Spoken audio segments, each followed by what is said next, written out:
most disappointing games I've played in a while. So this game is trash, it sucks. And frankly, my own personal game of the year. BioWare is back, baby. This is the best game in the Dragon Age series. A colossal disappointment. It's a trash game. Throw it in the garbage. This is among the very best of them. It's a great game, guys. We're going out and we're getting it. It's a great game. Have you seen the reviews for Dragon Age Inquisition? The reviews are all over the place. Now, it's a game that I thought I was going to be buying on October 31st, Halloween, when it comes out. I'm not sure anymore. I'm not sure if it's a great game. I go to a few places for reviews on games, but the reviewers that I went to today, some of them are good reviews, some of them are bad reviews. I don't know. When I watched Mr. Matty Play's review, he said this. But unfortunately, after playing Dragon Age the Veilguard, it is one of the most disappointing games I've played in a while. And Mr. Matty Plays, he liked the preview. Is his name Mr. Matty Plays or just Matty Plays? I'm not sure. But he liked the preview, right, of Dragon Age the Veilguard. So it doesn't seem to me that he's just like one of them, you know, like a hater of the game and he just wants to put out hate towards it. I feel like this is his honest review.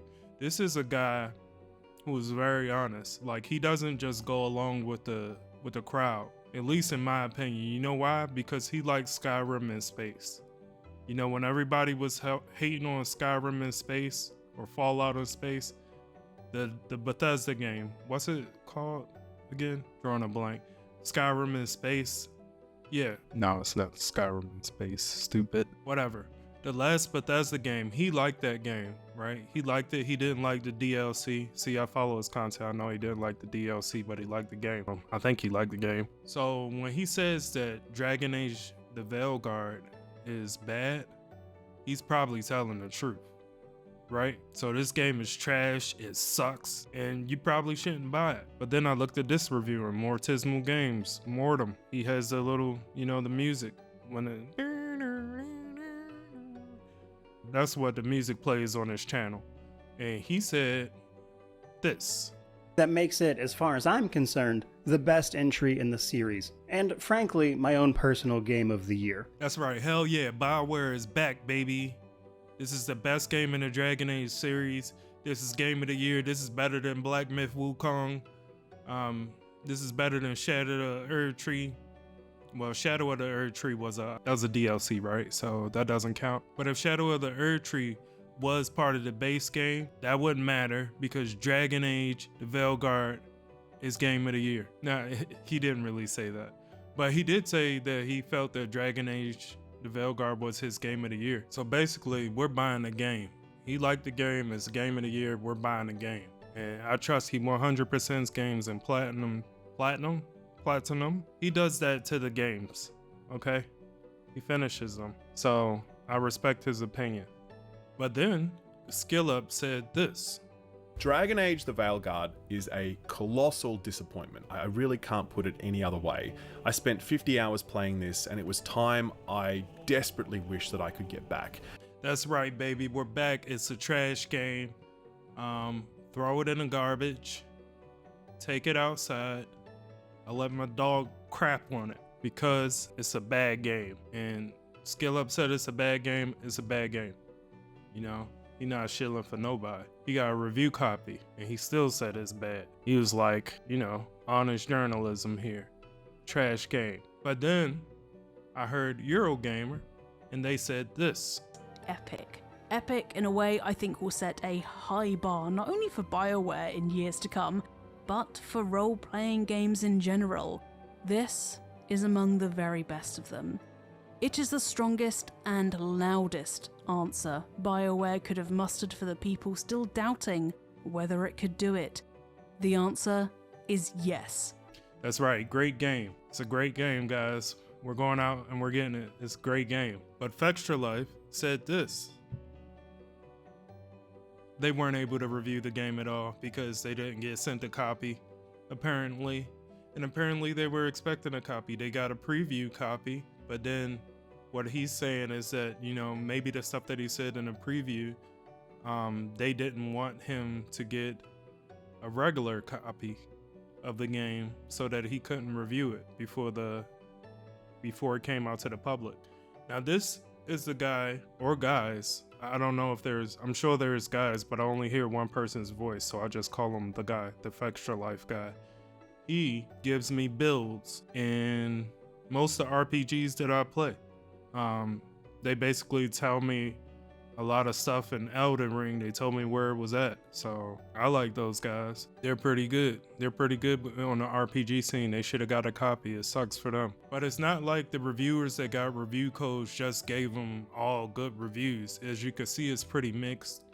And it goes from really high praises or the game sucks. Really high praises or the game sucks.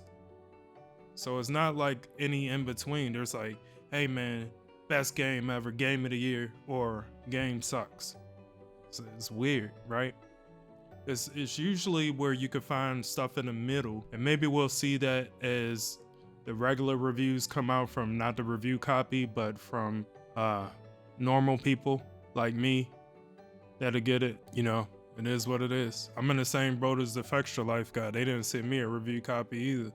But anyway, I just wanted to do a quick video because I saw the reviews all over the place, and I want to tell you what I think you should be doing when you look at reviews. I think that you should look at the pieces of a review, listen for the things that you think are important and what the reviewer says about that.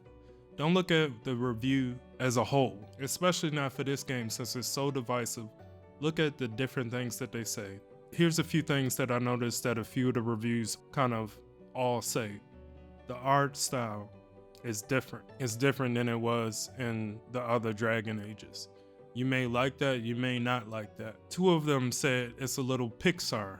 It's a little Pixar-like.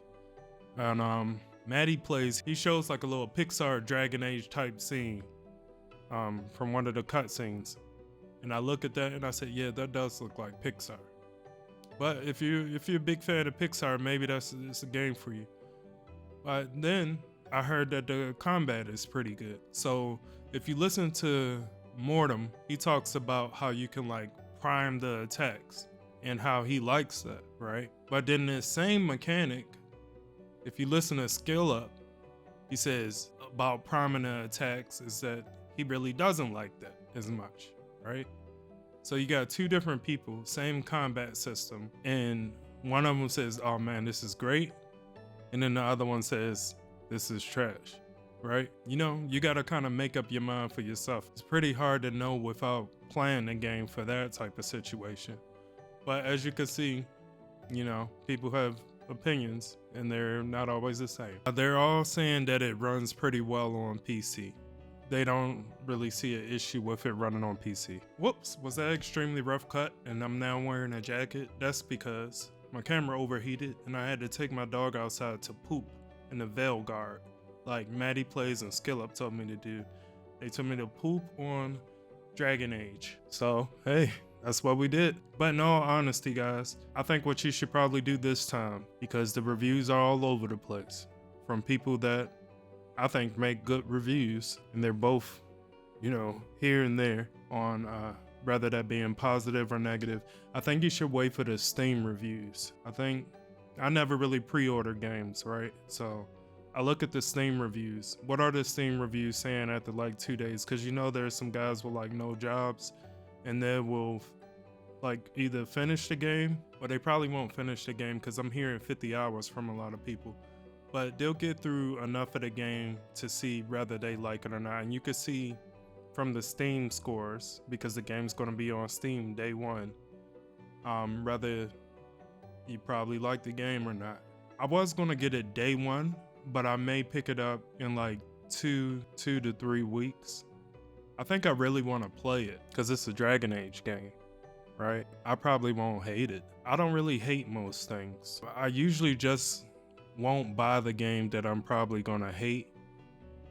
And I'll know that from certain reviewers and from Steam reviews that I may hate a certain type of game. But anyway, thanks for watching the video. Here, watch this video here. This video is about why Larian Studios doesn't have to make Baldur's Gate 4. And subscribe, like, comment. Peace.